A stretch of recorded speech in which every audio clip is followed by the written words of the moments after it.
tout le monde, on se retrouve aujourd'hui pour faire le budget du mois de mai. Ça y est, je l'ai ficelé. J'ai envie de vous dire, j'ai attendu très longtemps, je trouve, pour faire ce budget. J'ai pas du tout eu le temps, donc clairement, je vais le faire là. De toute façon, moi, c'est pour la semaine prochaine. Je viens à l'instant de vous filmer le bilan de la semaine 4 du mois d'avril, sachant que c'est sur 5 semaines. Donc pour mai, on n'est pas trop mal. Hop, juste deux petites choses à prévoir ce mois-ci. Je remonte dans le nord de la France une nouvelle fois, cette fois-ci pour la communion de ma petite cousine et pour l'anniversaire de mariage de ma marraine et de mon tonton. Donc ils font tout le même week-end, ce qui est génial niveau organisation. Donc on va faire un petit aller-retour en train. C'est ma mère qui a payé les billets de train, donc vous les verrez apparaître nulle part.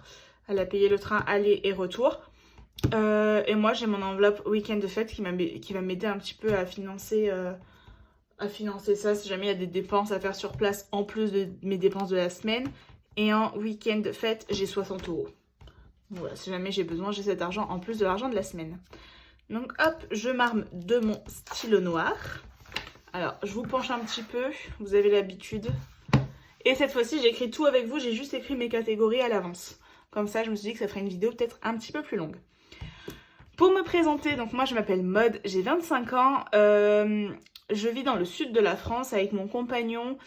Pour ma part, je suis infirmière en CDI et mon compagnon est militaire. Il termine son contrat en novembre. Pour l'instant, il est en arrêt maladie, donc il est à la maison tout le temps. Nous avons un chat qui s'appelle Nova, que vous voyez de temps en temps passer dans mes vidéos. Nous sommes locataires d'un appartement. En fait, c'est le bas d'une maison. Voilà, nous avons un projet à court moyen terme qui est d'acheter notre maison principale, donc qui n'est pas pour l'instant vu notre situation financière, mais qui est un beau projet que nous avons.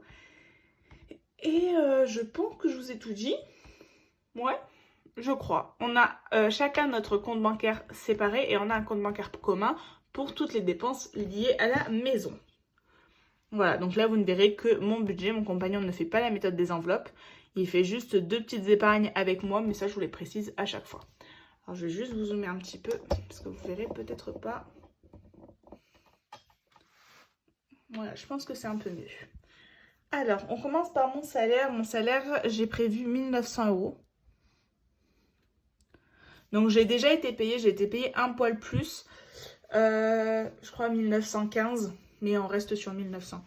Et TR, ce sont les tickets resto que je ne compte pas dans mon budget, mais que j'écris afin de savoir à peu près combien j'ai par mois. Là, ce mois-ci, alors hop, je vais juste regarder combien j'ai eu le mois dernier, donc au mois d'avril. Tac, tac, tac. J'avais eu 117. Le mois de mars, 90. Là, j'ai eu des vacances. Au mois d'avril, j'ai pas eu de vacances. Donc, je vais partir sur 100 €. On verra bien. De toute façon, ça, je le fais juste apparaître pour moi savoir combien j'ai chaque mois. Donc, on part sur un salaire de 1 900 €. Au niveau de mes crédits, j'ai uniquement mon crédit étudiant qui est d'une valeur de 300 € que je rembourse tous les mois. Pour être tout à fait honnête avec vous, il est moins cher que ça. Il est à 286,89 €, je crois. Mais je le paye sur un compte à part, je mets toujours 300 €, comme ça me fait une petite avance. Et j'ai un petit peu d'argent si jamais j'ai besoin de faire des virements inopinés, style 10 € pour rembourser un découvert. Donc je mets toujours la somme de 300 € dedans. Donc hop, je n'ai que ce crédit-là, c'est déjà bien suffisant. Donc moins les 300, on est à 1 600 €. Au niveau de mes charges, alors, mes charges en Champagne, je vous les détaille, hop, juste ici. Donc, j'ai 3 comptes bancaires. J'ai mon compte en Champagne-Ardenne où je paye principalement toutes mes charges. C'est mon compte courant, on va dire. Mon compte Boursorama qui est notre compte en commun. Et mon compte Sud qui est le compte où je paye mon crédit étudiant. Voilà, donc pour éviter de réécrire chaque mois toutes mes charges, j'ai un tracker annuel. Donc vous voyez, je paye l'assurance vie, un don à une association, mon assurance voiture, donc ma salle de sport qui a bougé. Ce mois-ci, je vais payer, voilà, ce mois-ci, je vais payer plus parce que j'arrête mon abonnement à Keep Cool et je passe à Fitlin, où j'étais déjà avant et en fait où je reviens. Et en fait, j'ai 10 € d'écart, je paye 25,90 € je crois, donc je paye 26 €. Mon téléphone que je paye 12 euros, mes différents prédicats là, qui sont à la banque où je paye 20 et 3 euros, et ma voiture que je paye en LLD, qui est une voiture électrique où je paye 180 euros par mois. Du coup, ça me fait 332 euros. Moi, j'arrondis, je mets 333. Voilà, comme ça au moins, il n'y a pas de surprise.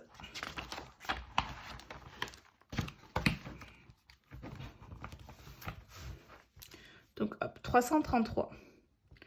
Sachant que depuis le mois de janvier, ça fait plusieurs mois que j'ai des frais en plus sur ce compte qui sont de l'ordre de 6 euros et 8 centimes pour être précis. Vu que j'ai arrondi ici bien au supérieur à plus d'1 euro, je me permets d'enlever mes 8 centimes qui sont là. Pour mon compte sud, du coup, je prévois 10 euros qui sont les frais un peu liés à mon crédit. Et pour Boursorama, donc qui est notre compte joint, on a besoin de 395 euros. Donc dans cet argent, ça comprend le loyer, l'eau, l'électricité, la box internet, Netflix que je paye également. Voilà, je crois que c'est à peu près tout. Et du coup, là, on a eu pas mal de versements de nos différents... Enfin, de l'eau et de l'électricité parce qu'on payait un peu plus. Du coup, on a laissé sur notre compte joint pour payer soit d'éventuelles régules, soit on a la facture d'ordures ménagères qui tombe au mois de novembre. Donc au pire, on a un petit peu d'argent sur ce compte-là. Du coup, 333 plus 6 plus 10 plus 395, ça nous fait du 744 euros en charge fixe. Et donc, je fais 1006 moins 744. Ça nous fait du 856 euros pour faire le mois. À ça, j'ai mes charges variables. Alors, j'avais pris un abonnement de 6 mois à une box bijoux qui est de l'ordre de 51 euros pour le mois. Voiture, donc c'est, vu que ma voiture est une voiture électrique, que je ne peux pas la charger à mon domicile, je vais la charger à des bornes. Et du coup, je me prévois un budget de 60 euros pour charger. En général, je suis large. Herba, donc hop, ça je me prévois 100 euros. Et CB, j'ai décidé de me mettre un petit budget. J'ai décidé de me mettre 50 euros parce que donc ce mois-ci, je n'ai pas eu de paiement par YouTube. Pour ça, je suis hyper honnête avec vous. Je crois que j'ai fait 42 euros. Et du coup, il faut atteindre 70 euros pour avoir un paiement. Donc, je me suis mis un petit budget CB de 50 euros si jamais j'avais quelques petits frais à avoir. Enfin, à devoir acheter sur Internet. Du coup, 51 la box bijoux, plus 60, plus 100, plus 50. On a du 261. Et 856 moins 261, il nous reste 595. Alors, à ça, je fais mes enveloppes à la semaine. Avant de faire mes épargnes, comme ça, au moins, je suis sûre de pouvoir épargner le plus possible. Normalement, je fais tout sur 5 semaines, même les mois qui sont à 4 semaines. Aujourd'hui, j'ai vraiment besoin de mettre de l'argent en épargne. Et j'en mets pas assez si jamais je reste sur 5 semaines. Donc là, je vais budgétiser sur 4 semaines. Chose que je fais hyper rarement. Donc, je suis partie sur 200 euros pour les courses, soit 50 euros par semaine. 40 euros pour divers, soit 10 euros par semaine. 50 euros de loisirs pour le mois. 40 euros de perso, soit 10 par semaine. 40 euros d'imprévu, soit 10 par semaine. 20 euros de santé et 10 euros d'alimentation de travail dont je me sers vraiment peu. Ça nous fait un total de 200 plus 40 plus 50 plus 40 plus 40 plus 20 plus 10. Ça me fait 400 euros. En fait, j'ai économisé 80 euros à réduire de 50, 10, 10, 10. Donc, voilà pour ça. Donc, je prends mes 595 moins mes 400 dont j'ai besoin dans mes enveloppes. Il me reste 195. J'ai décidé de mettre 50 euros sur mon reste de compte parce que j'en ai marre d'être vraiment trop juste si jamais il y a des factures en trop. Donc, je me retire 50 euros, ce qui fait que je peux mettre 145 euros dans mes épargnes. Donc, hop, je vais me l'écrire tout de suite. Et c'est pas grave que j'ai un 5 euros parce que j'ai une épargne qui est à 5 euros. Donc, ça se goupille plutôt bien. J'ai décidé de mettre 10 euros dans l'enveloppe anniversaire parce que je vais avoir des petits cadeaux à acheter bientôt. J'ai décidé de mettre 30 euros dans l'enveloppe projet pour mon épilation définitive, donc ce qui est peu, mais c'est déjà ça. J'ai décidé de mettre 10 euros dans l'enveloppe animaux, donc pour Nova. J'ai décidé de mettre 10 euros dans mon fonds d'urgence qui est à 0 vu que je dois payer mes dents. hop, 85. Et en fait, j'ai décidé de mettre 50 € dans l'enveloppe vacances. Donc ça qui est une enveloppe que je remplis tous les mois à 50 €. Et mon compagnon met également 50 €, ce qui nous fait 100 € d'épargne par mois pour nos prochaines vacances. Et dans mon enveloppe IMO, j'ai décidé de mettre 35 €. Donc c'est un prélèvement qui est automatique.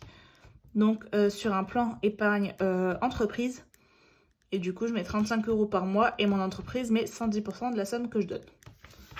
Voilà pour ça. Ce qui nous fait bien les 145 €.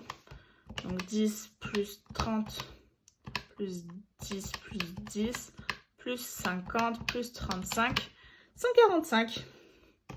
Donc normalement, il me restera bien 50 € sur mon compte.